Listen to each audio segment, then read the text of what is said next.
नमस्कार भाई सभी को। कैसे हो? हम क्लास शुरू करेंगे आज भाई। इकोनॉमिक्स पढ़ेंगे हम। पहले तो जय मां सरस्वती का नाम ले भी सभी।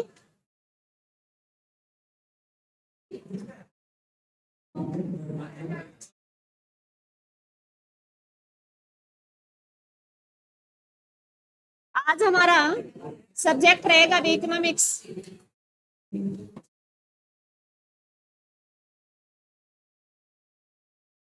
आज हम इकोनॉमिक्स पढ़ेंगे। हाँ जी। आपकी 10 या 15 से ज्यादा क्लास नहीं होगी, 10-12 क्लास होगी। मान के चलती हूँ भी हो सकता है 15 क्लास चली जाए। अगर आपने ध्यान से पढ़ा है तो इससे क्वेश्चन बाहर नहीं जाएगा। और ये नहीं है भी हमें पेपर ही क्लियर करना बहुत जरूरी होता है, जरूरी है मानती हूँ, पर उसके साथ इकोनॉमिक्स का ज्ञान होना भी जरूरी है एक चलाने के लिए, घर चलाने के लिए। इकोनॉमिक्स जो एक सब्जेक्ट होता है भी, जिसको हिंदी में क्या बोलते हैं, अर्थशास्त्र में। अर्थशास्त्र। इकोनॉमिक्स एक सब्जेक्ट होता है जिसमें भी पीजी करते हैं, एमफिल करते हैं, पीएचडी करते हैं, फिर रिसर्च करते हैं, आईआईटी करते हैं। तो इकोनॉमिक्स एक सब्जेक्ट होता है और सारी जो देश अर्थव्यवस्था है पूरे देश की, पूरे विश्व की, इससे संबंधित है भी इकोनॉमिक्स से। यही है सब हमारी दिनचर्या जो दिन में चलती है वो इकोनॉमिक्स से। हमारी गतिविधियां हैं, मानव निर्मित जो अध्ययन किया जाता है वो इकोनॉमिक्स में किया जाता है। इसमें जो आर्थिक लाभ और हानि दोनों शामिल किए जाते हैं। इसमें आर्थिक लाभ और हानि दोनों शामिल किए जाते हैं। तो पहले इकोनॉमिक्स शब्द आया कहां से भी? इकोनॉमिक्स शब्द देने वाला पहला व्यक्ति एग्जाम में बहुत बार पूछा गया है भी। इकोनॉमिक्स जो शब्द है सबसे पहले किसने दिया? किसने दिया भी? नहीं भी, रॉन्ग। इकोनॉमिक्स सबसे पहले जो शब्द का प्रयोग किया था ना, वो किसने किया था? कौटिल्य ने किया था।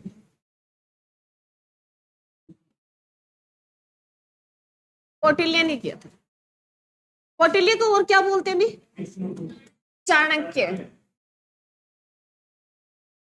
एग्जाम में बहुत बार पूछा गया।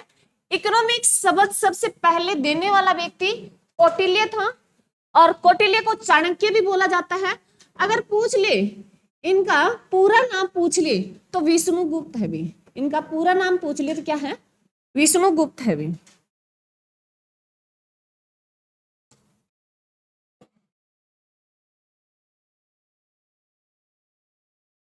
पूरा नाम पूछ ले तो विष्णुगुप्त है भी। इकोनॉमिक्स सबसे पहले जो शब्द देने वाला व्यक्ति था वो कौटिल्य था, चाणक्य था। जो आपने देखी होगी तस्वीर, जो चोटी रखता भी बड़ी सी। और आपने सबसे पहले इसका थोड़ा सा हम हिस्ट्री पढ़ लेते हैं भी, कौन था कौटिल्य, क्या था। थोड़ा सा ही बताऊंगी इसके बारे में, तुम्हें पता ही होगा।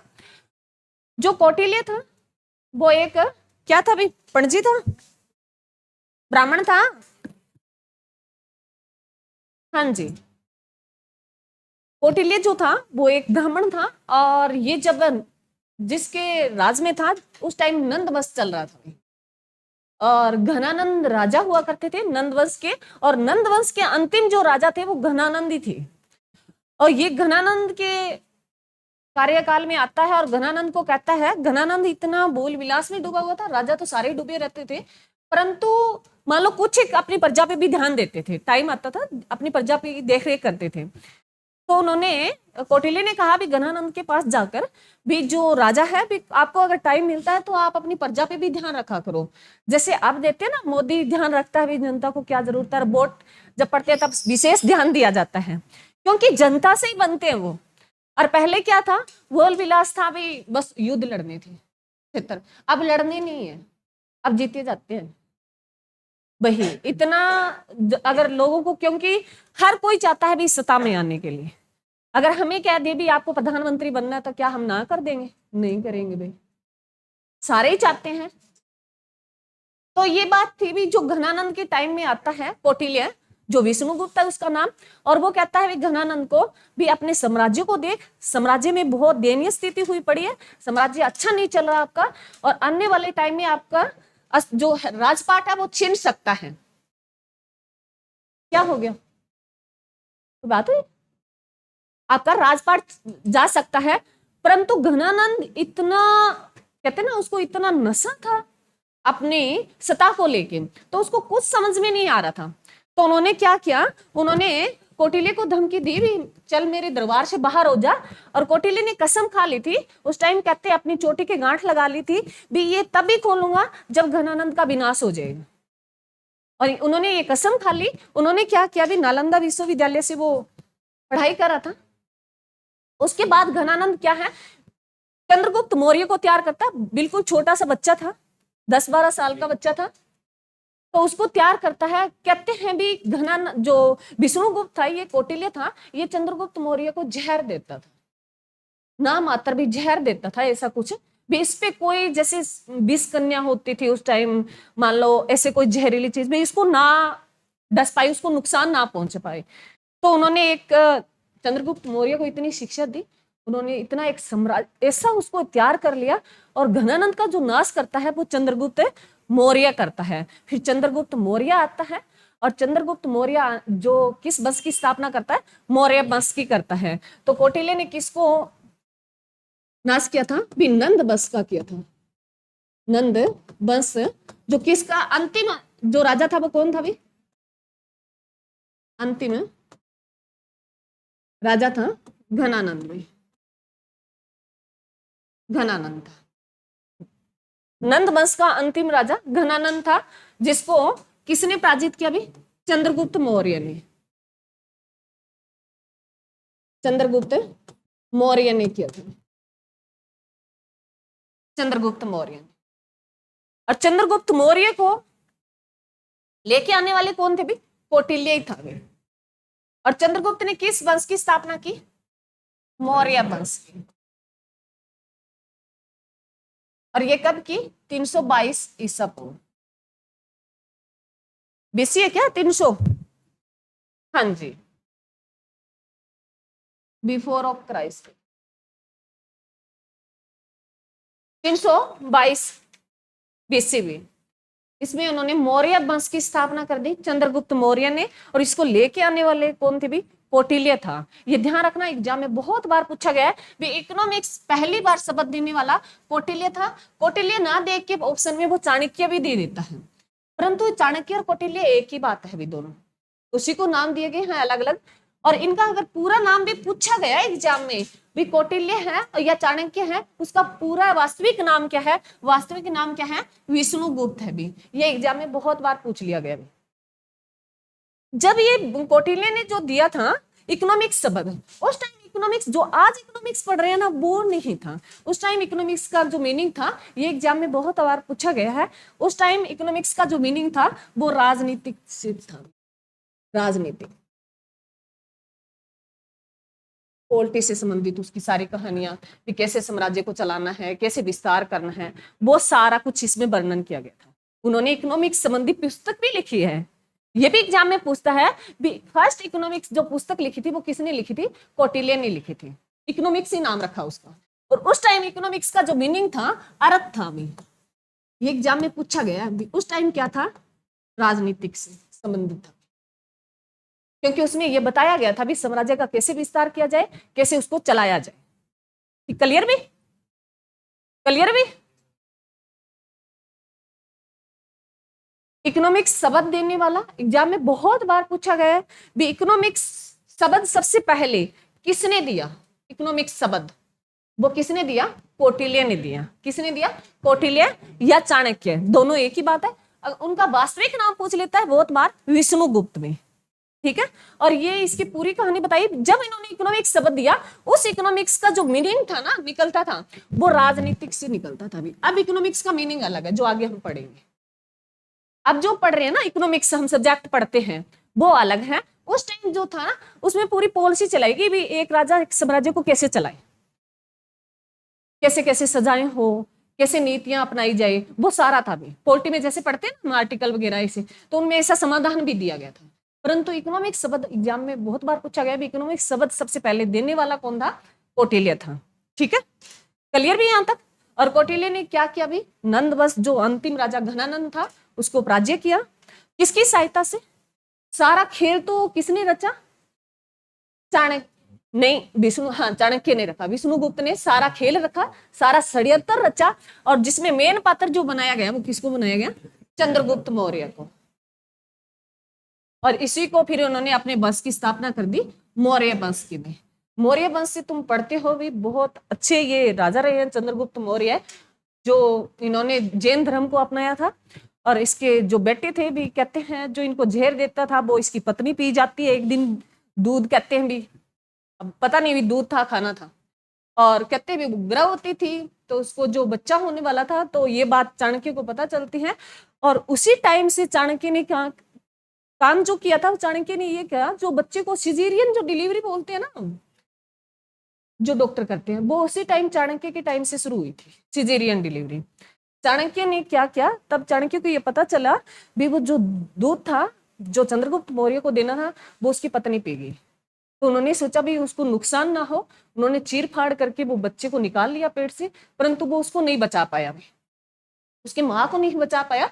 बिंदुसार उसका नाम रखा गया, कहते हैं उसका जहर का बिंदु उसके माथे पे बन गया था, ये कहावत है, ध्यान नहीं है भी, हम तो पढ़ रहे हैं, बुक से पढ़ रहे हैं।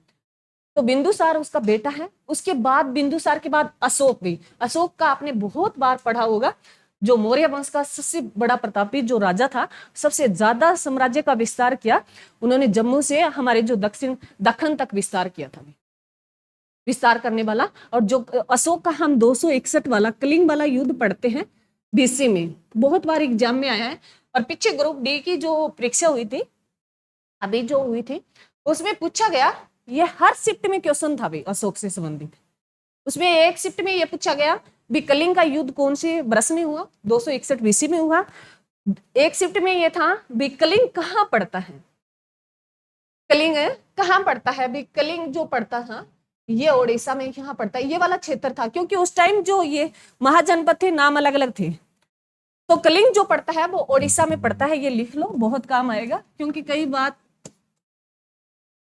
कलिंग जो है, कलिंग का युद्ध जो हम पढ़ते हैं भी, जो कब हुआ, 261 बीसी में हुआ। और ये कलिंग एग्जाम में पूछ लिया गया भी, ये कहाँ पड़ता है, ओडिशा में पड़ता है भी, वर्तमान में कहाँ पड़ता है ये स्थान, ओडिशा में पड़ता है। और कहते हैं भी जो ये 13वां शिलालेख है उसमें मिला इसका सारा वर्णन, ऐसी कहानियां हैं। और जो इसके बाद जो अशोक ने क्या अपना लिया था, बौद्ध धर्म को अपना लिया था। पढ़ेंगे इसका भी, इकोनॉमिक्स के बाद हम हिस्ट्री पढ़ेंगे, तो ये ध्यान रखें, सारी बातें पढ़ेंगे, परंतु अब बात आई है तो थोड़ा बता ही देते हैं। क्लियर भी यहाँ तक, यहाँ तक किसी बच्चे को डाउट नहीं? इकोनॉमिक्स शब्द सबसे पहले किसने दिया? कौटिल्य ने दिया। कौटिल्य का पूरा नाम भी विष्णुगुप्त। कौटिल्य ने इकोनॉमिक्स शब्द दिया, उस टाइम उसका मीनिंग क्या था? राजनीति से संबंधित, राजनीति आ जाए कोई दिक्कत नहीं है, आपको ध्यान होना चाहिए भी हाँ राजनीति है। क्लियर है? क्योंकि उसमें ये बताया गया भी साम्राज्य को कैसे चलाना है, कंडीशनें हैं, सजाएं, वो सारी लिखी थी उसमें। पुस्तक पूछ ले भी, चंद्रगुप्त मौर्य की पुस्तक कौन सी है, इकोनॉमिक्स की पुस्तक थी, अर्थशास्त्र। ये पुस्तक पूछ ले तो कौन सी थी भी, इकोनॉमिक्स या अर्थशास्त्र दिया होगा। क्लियर में? चलो, उसके बाद जो अब हम पढ़ेंगे भी अर्थशास्त्र, अर्थशास्त्र जो क्या पढ़ते हैं भी, इकोनॉमिक्स। बच्चों ने +2 में काफी पढ़ रखी होगी भी इकोनॉमिक्स पुस्तक, सब्जेक्ट पढ़ते हैं भी इकोनॉमिक्स। चलो, तो ये जो 9th क्लास से हो जाती है, इकोनॉमिक्स आती है, एसएसटी में पढ़ते हैं, तो एसएसटी में 4 सब्जेक्ट होते हैं, इकोनॉमिक्स होती है, पॉलिटी होती है, जियोग्राफी होती है, हिस्ट्री होती है, परंतु उस टाइम हम एसएसटी पढ़ते हैं। सब्जेक्ट तो ज्ञान तो उसी टाइम मिलता है, और वही सबसे बेस्ट, तभी कहते हैं भी एनसीईआरटी को क्यों उठाती है सरकार, वही क्वेश्चन यही मिलते हैं, नॉर्मल क्वेश्चन वहां से शुरू होते हैं, उसके बाद इनको अलग अलग सब्जेक्ट में डिवाइड कर दिया गया। तो अर्थशास्त्र जो होता है ना भी, ये एक सब्जेक्ट है, ये किन का अध्ययन करता है, मनोनिर्मित आर्थिक क्रियाओं का अध्ययन करता है, लिख लो अर्थशास्त्र में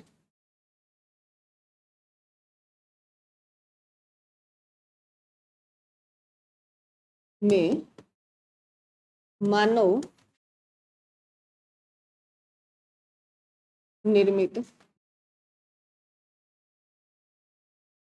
आर्थिक क्रियाओं का अध्ययन किया जाता है, जिसमें आर्थिक लाभ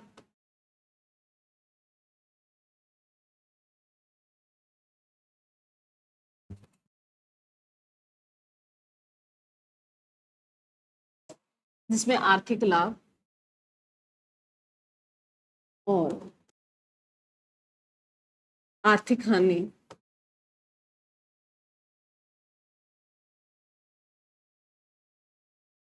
को भी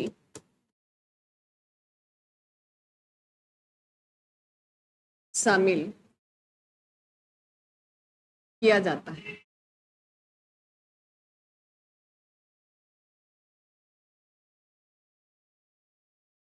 इकोनॉमिक्स में ये मानव निर्मित आर्थिक क्रियाओं का अध्ययन करता है इकोनॉमिक्स, और इसमें आर्थिक लाभ और हानियां दोनों इंक्लूड किए जाते हैं। परंतु हम इकोनॉमिक्स नहीं पढ़ेंगे, हम क्या पढ़ेंगे? इकोनॉमी पढ़ेंगे। हम क्या पढ़ेंगे? इकोनॉमी पढ़ेंगे, अर्थव्यवस्था पढ़ेंगे, जैसे भारतीय अर्थव्यवस्था। हम क्या पढ़ेंगे? अर्थव्यवस्था भी।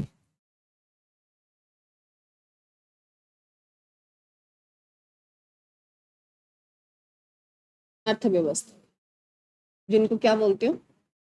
इकोनॉमी में।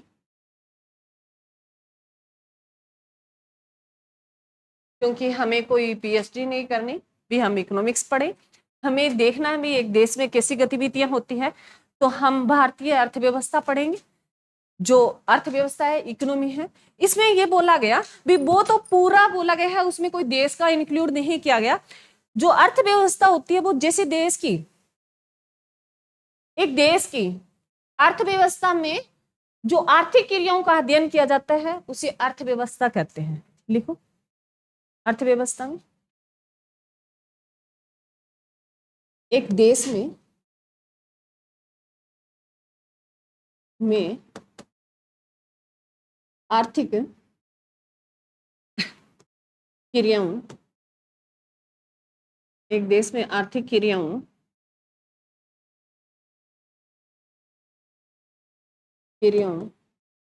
के अध्ययन को अर्थव्यवस्था कहते हैं।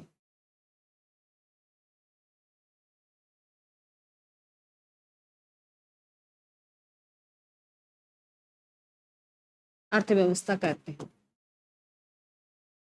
कभी आपसे नहीं पूछी जाएगी, परिभाषा कभी नहीं पूछता, परंतु तुम्हें ज्ञान होना जरूरी है इस बात का, इसीलिए लिखा है एग्जाम में क्यों क्वेश्चन इसका नहीं आता। इसका तुम्हें ध्यान होना चाहिए भी, अर्थव्यवस्था क्या है और इकोनॉमिक्स क्या है। इकोनॉमी क्या है और इकोनॉमिक्स, जहां मानव निर्मित सभी क्रियाओं का शामिल किया जाए वो क्या है? इकोनॉमी है। जो एक सब्जेक्ट जिसमें पीजी करते हैं, पीएचडी करते हैं, आईआईटी करते हैं, लोग रिसर्च करते हैं, वो सारा इकोनॉमिक्स एक सब्जेक्ट पढ़ते हैं। अर्थव्यवस्था होती है वो हर देश की अलग अलग अर्थव्यवस्था होती है या नहीं होती? तो हम कुछ अर्थव्यवस्था है उनके बारे में पहले जानेंगे, फिर भारतीय अर्थव्यवस्था के बारे में अध्ययन करेंगे। देखो, अर्थव्यवस्था,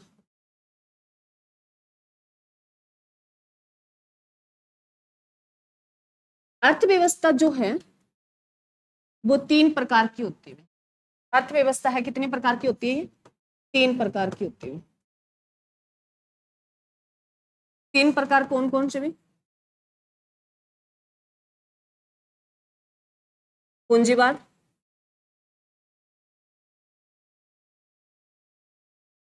समाजवाद,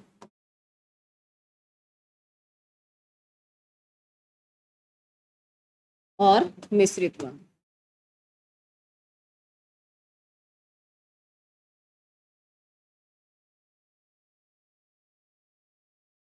इससे पहले, अब तुम्हें ये अर्थव्यवस्था है वो 3 प्रकार की होती है, परंतु कुछ बच्चों ने बताया भी एडम स्मिथ इकोनॉमिक्स के जनक कहा जाते हैं। उसके बारे में हम थोड़ी सी चर्चा करेंगे, फिर इन तीनों का डीपली अध्ययन करेंगे। ठीक है, लिख लो। अर्थव्यवस्था है वो कितने प्रकार की होती है? 3 प्रकार की होती है, जिसमें पूंजीवाद, समाजवाद और मिश्रितवाद है।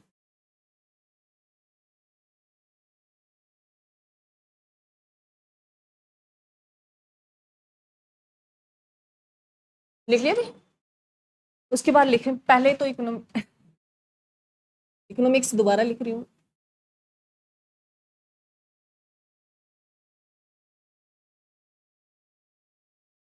अब आता है भी, एग्जाम में बहुत बार आया, इकोनॉमिक्स का जनक किसे कहा जाता है? इकोनॉमिक्स का, क्योंकि ये वन लीनियर क्वेश्चन है भी, जो आपको बताना जरूरी है। इकोनॉमिक्स का जनक किसे कहा जाता है? एडम स्मिथ को कहा जाता है। किसको? एडम स्मिथ को कहा जाता है।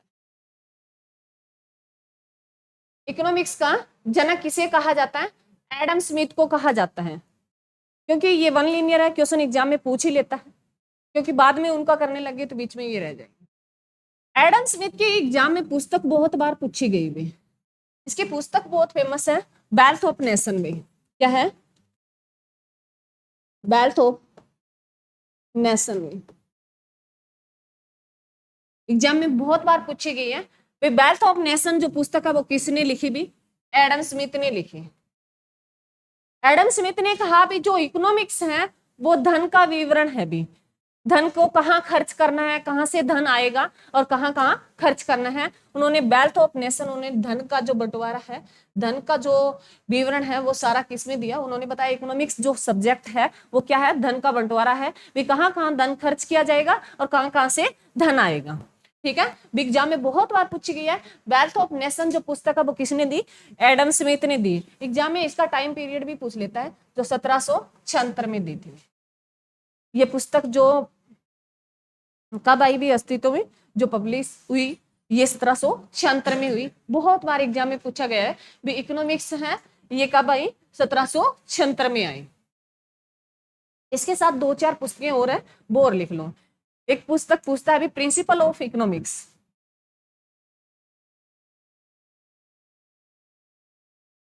प्रिंसिपल ऑफ इकोनॉमिक्स में। ये मार्शल ने दी थी भी, मार्शल ने दी। और ये जो 1890 में आई,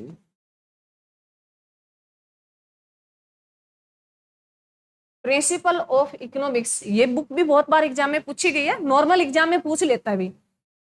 प्रिंसिपल ऑफ, जो इकोनॉमिक्स के सिद्धांत थे वो मार्शल ने दिए।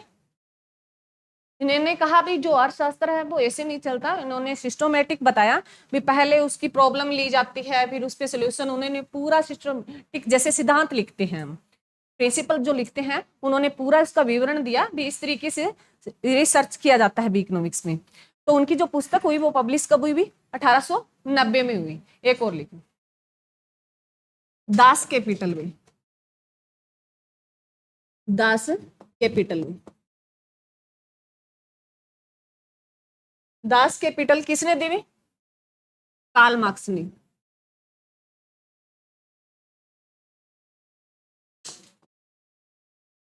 ये 1867 में दी थी।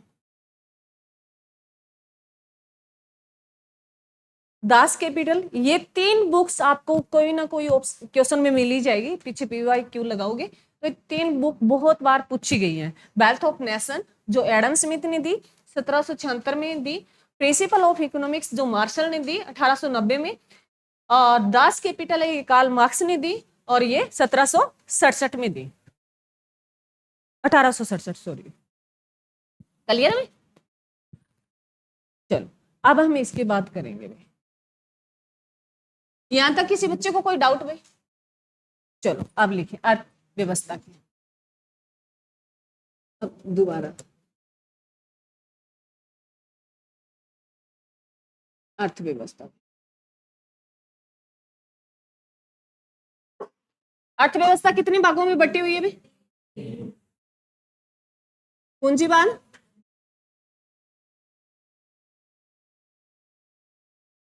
समाजवाद में, और मिश्रितवाद।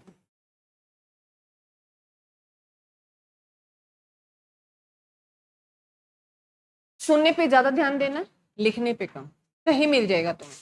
बस इतना ही तुम्हें जानना जरूरी है, इसके आगे नीचे लिखो ना लिखो, समझना जरूरी है। पूंजीवाद होता है भी वहां उद्योगपतियों की चलती है।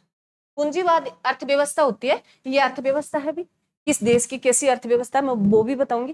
पूंजीवाद अर्थव्यवस्था होती है ना, वहां उद्योगपतियों की चलती है, बाजार की, मार्केट की, कुछ भी दे सकता है उसमें, जहां पैसे की चलती है। पूंजी से, पूंजी समझ ही गए होंगे भी पैसे की चलती है। तो वहां जो डिसाइड करता है ना भी ज्यादा, जैसे यूएसए है, यूएसए कैसा देश है? पूंजीवाद देश है। कैसा देश है? पूंजीवाद।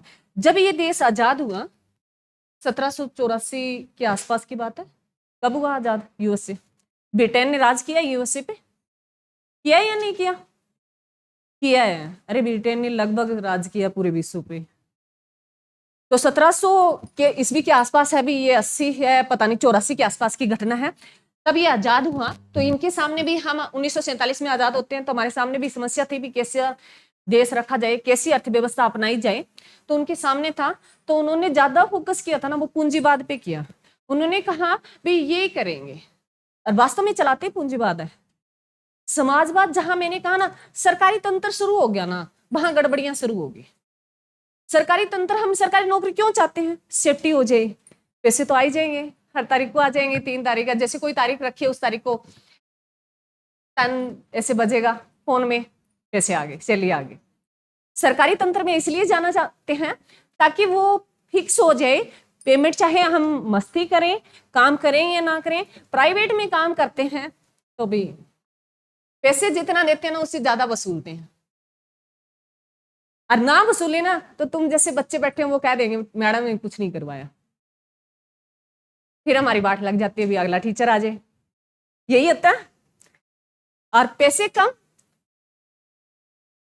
बेनिफिट ज्यादा देना पड़ता है, आउटपुट ज्यादा आना चाहिए, है ना।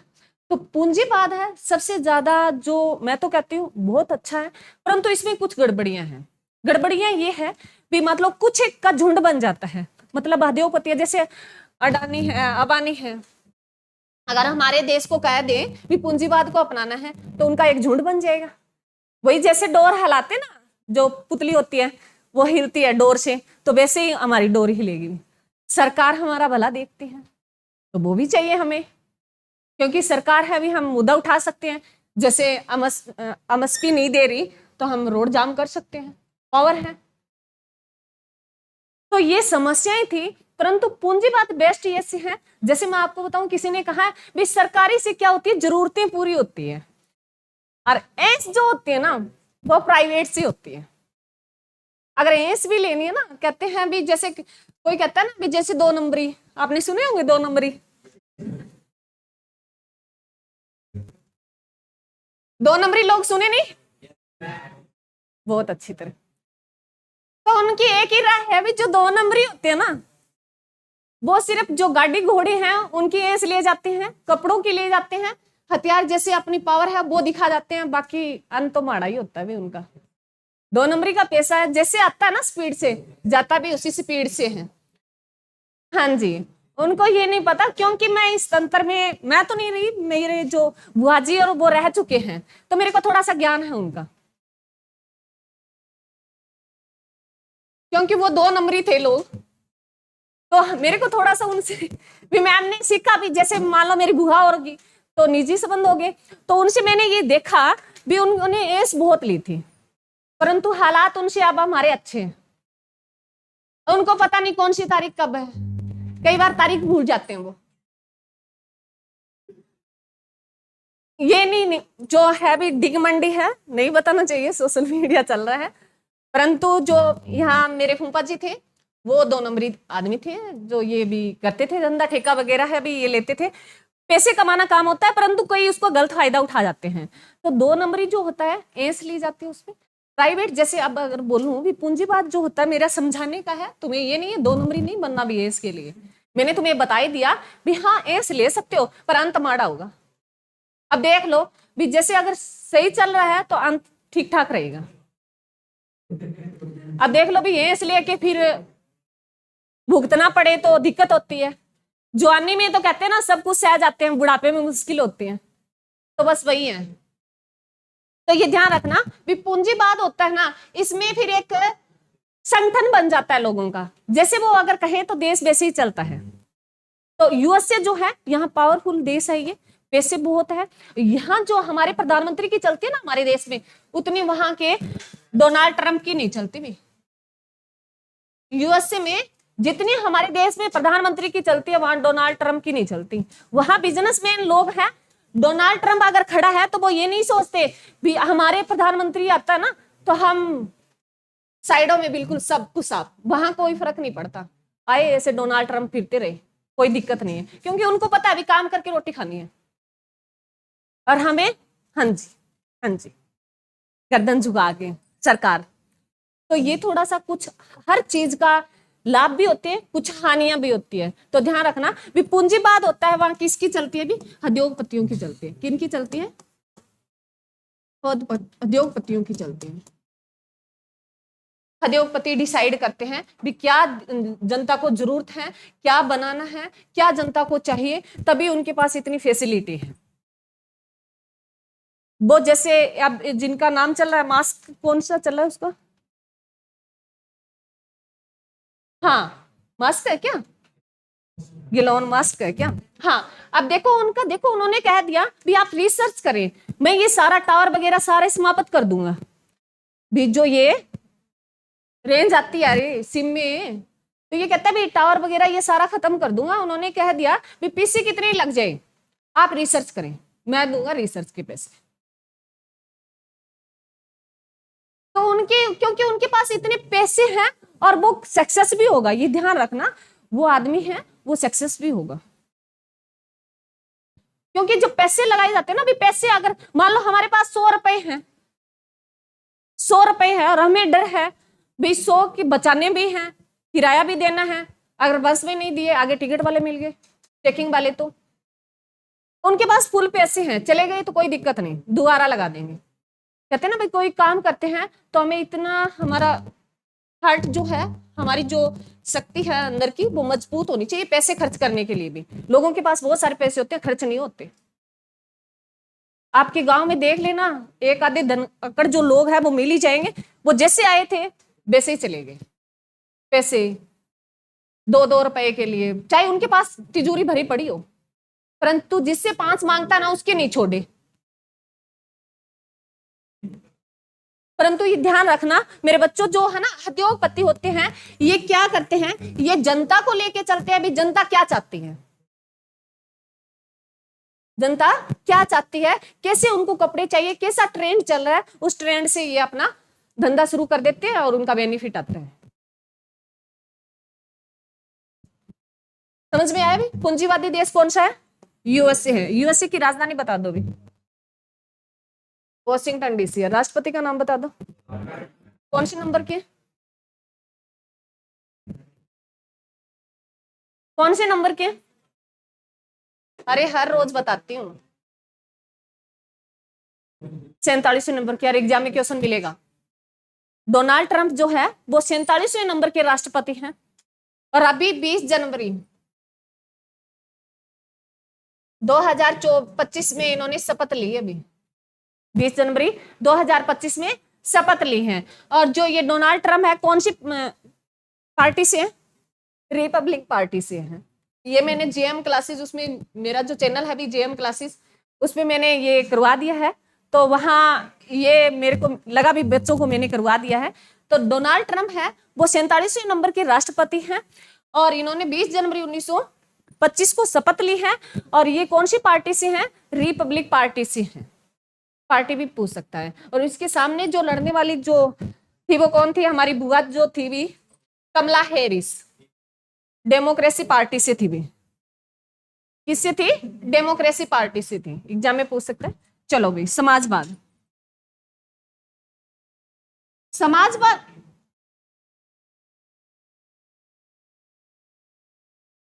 समाजवाद जो है, जहां किसकी चलती है? यहाँ उद्योगपतियों की, यहाँ सरकार की चलती है। किसकी चलती है? सरकार की चलती है। समाजवाद में सरकार की चलती है। समाजवाद है वहां सरकार की चलती है। सरकार जैसे चाहे वैसे करे अपने देश में भी, जनता का भला चाहिए, क्या करना है, अब क्या इनको योजनाएं देनी है, तो जो डिसाइड करती है वो सरकारें करती है। जैसे अगर समाजवाद पूछे भी किस देश का है, चाइना का भी, चीन का भी, चीन देश है वो कैसा देश है, समाजवाद है। और इसमें सबसे बड़ा पूछे तो रूस है भी, सबसे पहले रूस का नाम आता है समाजवाद में, रूस। इन्होंने तो फिर भी मिक्स कर रखा है, पूंजीवाद को थोड़ा ले रखा है, मिश्रितवाद नहीं है परंतु है इनका भी समाजवाद। पहले पूछे तो रूस है भी, फर्स्ट पूछे समाजवाद पूरा। एग्जाम में पूछा जाता है भी जो समाजवाद देश कौन सा है, रूस है, आपको पहले रूस पे जाना है। क्लियर में? समाजवाद में किसकी चलती है भी, सरकार की चलते हैं। और रूस का राष्ट्रपति कौन है भी वर्तमान में, व्लादिमीर पुतिन है। पुतिन से कर लो, तुम्हें याद रह जाएगा। रूस का जो राष्ट्रपति है वो कौन है, पुतिन है। जैसे अगर राष्ट्रपति हुक्म देता है वैसे ही होता है भाई, वो अपने देश को चलाता है, वहां समाजवाद है, वहां उनसे जो भी योजना जो भी चीजें बनती हैं वहां सरकार की मोहर लगती है। तो आपसे एग्जाम में पूछ सकता है भी समाजवाद में किन की चलती है, सरकार की चलती है। पूंजीवाद में किन की चलती है, उद्योगपतियों की चलती है भी, बाजार की चलती है, पैसों की चलती है। क्लियर भी? रूस की राजधानी भी मॉस्को भी, और चीन की राजधानी बीजिंग। क्लियर? उसके बाद आ जाओ भी मिश्रितवाद। मिश्रित है वो दोनों का मिश्रण है भी, प्लस का निशान लगा लो। इससे क्वेश्चन एक और है भी, एक और ऐड करो। जो समाजवाद है ना, सबसे पहले देने वाला व्यक्ति समाजवाद को कार्ल मार्क्स था भी, दास कैपिटल में इन्होंने समाजवाद का जिक्र किया। सबसे कार्ल मार्क्स ने समाजवाद पे ज्यादा फोकस किया है भी अगर पूछ ले भी समाज जो शब्द है, समाजवाद देने वाला पहला अर्थशास्त्री कौन था, कार्ल मार्क्स था भी। इन्होंने स्टेप दिए हैं, समाजवाद, साम्यवाद, ऐसे पूंजीवाद, इन्होंने स्टेप बताए हैं भी कैसे कैसे देश चला, अब दोबारा समाजवाद की तरफ रुझान कर रहा है। तो आपको इतना ही ध्यान रखना है भी समाजवाद है वो किसने दिया, सबसे पहले वर्ड ये कार्ल मार्क्स ने दिया। और किस पुस्तक में जिक्र किया गया, दास कैपिटल में। किस पुस्तक में जिक्र किया गया, दास कैपिटल में। दास कैपिटल कब पब्लिक हुई भी, 1867 में। क्लियर में? उसके बाद आ जाओ मिश्रितवाद में। मिश्रण किन दोनों का, पूंजीवाद, समाजवाद, इन दोनों का मिश्रण है मिश्रितवाद। अगर जिक्र करें तो भारत की अर्थव्यवस्था कैसी अर्थव्यवस्था है, मिश्रितवाद। और एग्जाम में बहुत बार पूछा गया, सीधा ही पूछ लेता है भी भारत की अर्थव्यवस्था वो कैसी है, मिश्रितवाद है। और एग्जाम में ये भी पूछ लिया गया भी मिश्रितवाद है किन दोनों का मिश्रण है, ये पूंजीवाद और समाजवाद का। किन दोनों का मिश्रण है, पूंजीवाद और समाजवाद का। क्लियर भी? और पूंजीवाद की जगह कहीं निजीवाद भी लिखा देते हैं, निजीवाद में, पूंजीवाद की जगह कई बार निजीवाद भी लिखा आता है। और निजीवाद और सामाजिकवाद आ जाए तो तुम्हें ध्यान रखना भी सामाजिक और या समाजवाद एक ही बात है, क्योंकि ऑप्शन कई बार ना ऑप्शन में डिपेंड करता है। कई बार बच्चे को ध्यान नहीं रहता भी मैडम ने सीधा लिखाया था भी पूंजीवाद और समाजवाद, वो ऑप्शन में ना हो, वहां लिखा हो निजीवाद और सामाजिकवाद। तो इन दोनों का मिश्रण है भी, एक ही बात है। निजीवाद और पूंजीवाद एक ही बात है, सामाजिक और समाजवाद एक ही बात है। पूंजीवाद और निजीवाद में किन की चलती है, उद्योगपतियों की, पैसे वालों की। और यहाँ चलती है सरकार की, सामाजिक और समाजवाद में। तो ये मिश्रण बहुत पूछता है। तो भारत की अर्थव्यवस्था कैसी अर्थव्यवस्था होगी भी, मिश्रितवाद। और ये हमारे सामने सबसे बड़ी समस्या थी भी जब हमारा देश आजाद हुआ 15 अगस्त 1947 को, तब उसमें भी जो हमारे पहले प्रधानमंत्री थे जवाहरलाल नेहरू, तो उन्होंने देखा भी हमारे देश की स्थिति इतनी दयनीय है, हम किस अर्थव्यवस्था पे ज्यादा फोकस करें। तो उनके सामने ये था भी अगर पूरा हम पूंजीवाद को अपना लेते हैं तो हमारे पास इतने साधन नहीं है, और हमारी जो लोगों की स्थिति है वो पहले ही भी बहुत दयनीय है। तो जो भी मैंने कहा भी पूंजीवाद फिर ये नहीं सोचते भी लोगों का भला हो रहा है या नुकसान हो रहा है। जैसे अब ठंडा आएगा ना, कोल्ड ड्रिंक, जो पीछे बाहर धूप में पड़ा है वो ठंडा लगा लगा के फ्रीज में, और आपको रेफर कर रहे हैं और आप बड़ी चाव से पी रहे हैं। तो ये ध्यान रखा करो मेरे बच्चों, इनसे सेहत बहुत खराब होती है। मानती हूँ भी जरूरी होता है, पर इतना भी जरूरी नहीं है। अब कोई न्यू आपके लिए बन के नहीं आ रहा है। हम अपने स्वास्थ्य के साथ हम सबसे ज्यादा खिलवाड़ कर रहे हैं। कुछ नहीं होता उससे, ठंडे से। इससे अच्छा चाय पी लिया करो। चाय से जितना नुकसान नहीं होता है जितना उस ठंडे से हो रहा है।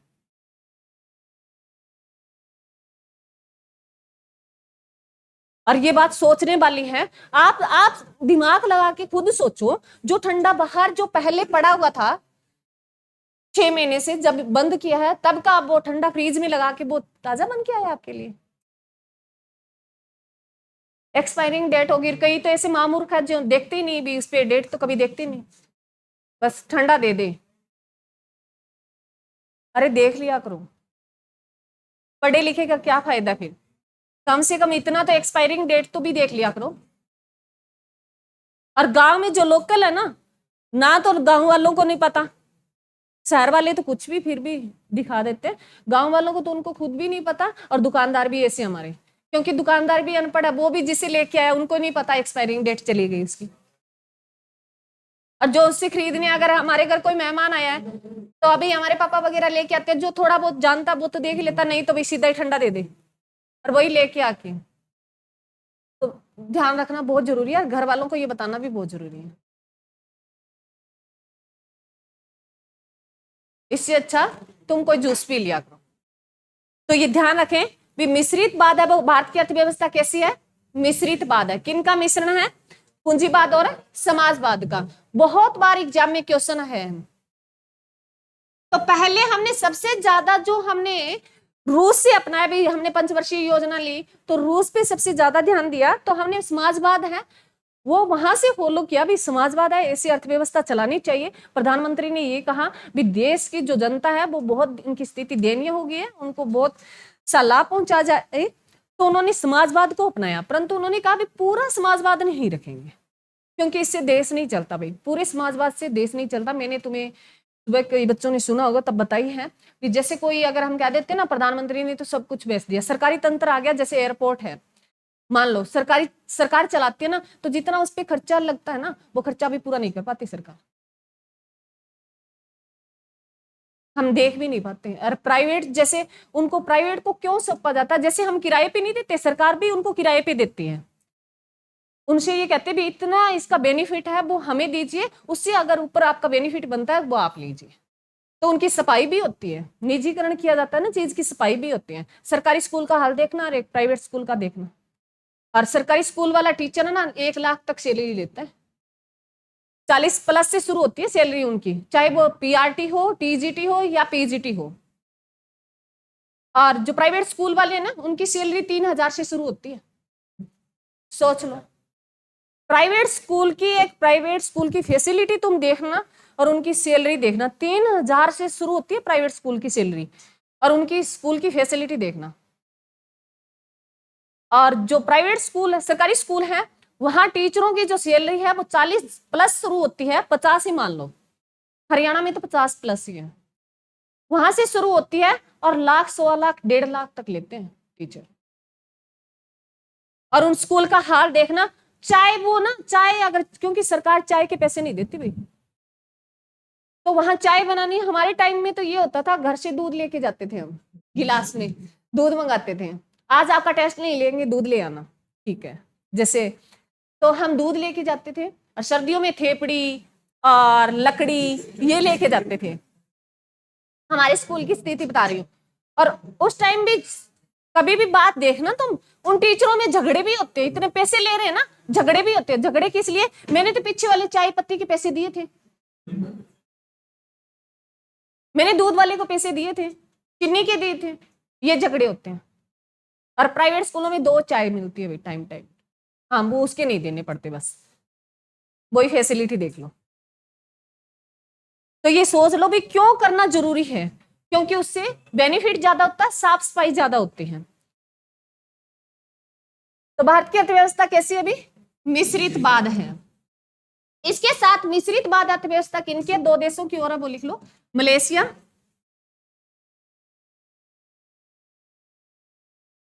और इंडोनेशिया भी।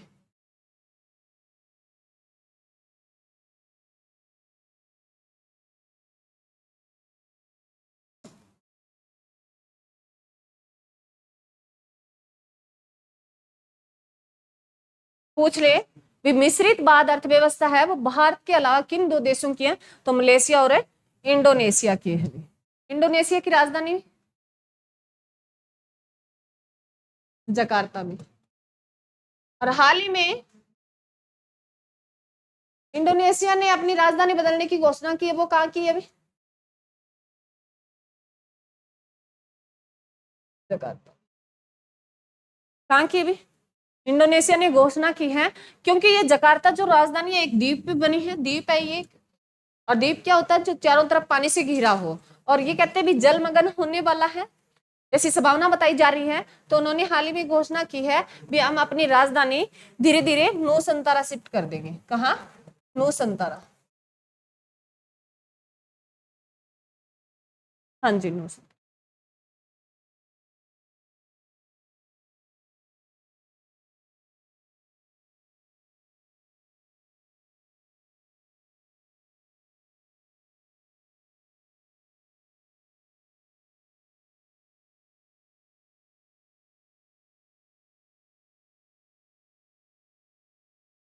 क्लियर भी? यहां तक किसी बच्चे को डाउट भी? क्लियर है? बहुत हो गया? बहुत तो नहीं हुआ मैं।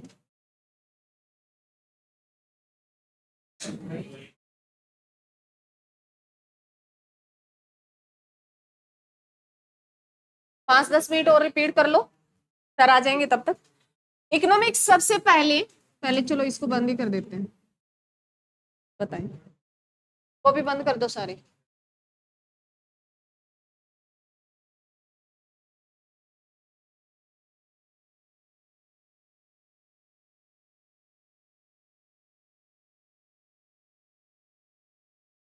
इकोनॉमिक्स जो वर्ड है सबसे पहले किसने दिया? किसने दिया? चाणक्य ने। कई आवाज आ रही है कौटिल्य ने, कई आवाज आ रही है विष्णुगुप्त ने। तीनों एक ही अभी। अगर पूछ ले भी इकोनॉमिक्स पुस्तक है उसके लेखक कौन थे? कौटिल्य थे, चाणक्य थे, विष्णुगुप्त थे। कई बार एग्जाम में बहुत बार पूछा गया है भी कौटिल्य का वास्तविक नाम क्या है? विष्णुगुप्त है। और किस वंश को हराकर और नंद वंश को पराजित कर कर किस वंश की स्थापना करवाई थी? मौर्य वंश की। किसने करवाई थी? कौटिल्य ने। कौटिल्य। क्लियर भी? उस टाइम इकोनॉमिक्स का अर्थ क्या था? अभी कौटिल्य ने राजनीति से संबंधित था, क्योंकि उसमें बताया गया था भी साम्राज्य कैसा चलाया जाए, किस सजा के लिए क्या पनिशमेंट होनी चाहिए, वो सारी इसमें इंक्लूड की गई थी। तब उसको राजनीति नाम ज्यादा दिया गया। उसके बाद है अब इकोनॉमिक्स का अगर पूछ ले भी इकोनॉमिक्स का जनक किसे कहा जाता है? किसे कहा जाता है? एडम स्मिथ ने कौन सी पुस्तक दी हुई? Wealth of nation. कब दी हुई? 1776 में दी। कब दी हुई? 1776 में दी। क्लियर भी? प्रिंसिपल ऑफ इकोनॉमिक्स किसने दी हुई? कब दी? 1890 में दी। और दास कैपिटल भी कार्ल मार्क्स ने। कार्ल मार्क्स ने सबसे ज्यादा फोकस कौन से समाजवाद पे किया हुई? समाजवाद पे सबसे ज्यादा जो शब्द सबसे ज्यादा फोकस किया गया वो समाजवाद पर किया गया था। मैंने बोल ही दिया था। पूंजीवाद अर्थव्यवस्था पूछी किस देश की है? समाजवाद पूछी तो सबसे पहले रूस पे जाना है। ठीक है, क्योंकि उस टाइम जो रूस था वो यूएसएसआर का हिस्सा था।